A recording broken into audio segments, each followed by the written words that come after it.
ഞാനിപ്പോൾ +2 സയൻസ് ആണ്. ഇപ്പം പാസ്സാക്കാൻ പോകുന്നേ ഉള്ളൂ. എനിക്കൊരു കോഴ്സ് ഓപ്റ്റ് ചെയ്യാൻ പറ്റുമോ? കുട്ടിക്കെന്താ നിങ്ങൾക്ക് ഏത് രീതിയിലുള്ള കോഴ്സാണ് വരുന്നത്? ഏത് പ്രൊഫഷണൽ നിങ്ങൾക്ക് ഇഷ്ടം? എനിക്ക് സയൻസ് ഫീൽഡാണ് ഇഷ്ടം. ഓക്കെ. ഏതെങ്കിലും ഇൻട്രസ്റ്റ് അങ്ങനെ എന്തെങ്കിലും നോക്കിയിട്ടുണ്ടോ, അല്ലെങ്കിൽ ഏതെങ്കിലും കോഴ്സസ് നോക്കി വെച്ചിട്ടുണ്ടോ? മെഡിസിൻ ഫീൽഡ് താല്പര്യമുണ്ട്, പക്ഷെ അതെനിക്ക് അത് ഏതെടുക്കണം അങ്ങനെ ഒരു ഫൈനലിലോട്ട് വന്നിട്ടില്ല. നമ്മളിപ്പം മെഡിസിൻ ഫീൽഡ് ആണെങ്കിൽ ഇപ്പോൾ സയൻസ് എല്ലാം എടുത്തിരിക്കുന്നത്, അപ്പോൾ കുഴപ്പമില്ല. ആ മെഡിസിൻ ഫീൽഡ് നല്ലൊരു ഓപ്ഷനാണ്.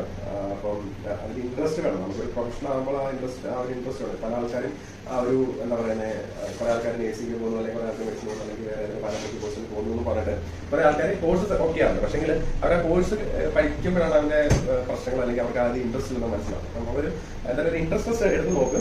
ഒരു കരിയർ ആപ്റ്റിറ്റ്യൂഡ് ടെസ്റ്റ് ഉണ്ട് നമുക്ക്, അതൊന്ന് എടുത്ത് നോക്ക്. അതിനുശേഷം നമുക്കത് തീരുമാനിക്കുക ഏത് കോഴ്സാണ് പോകുന്നത്. Okay, okay, thank you.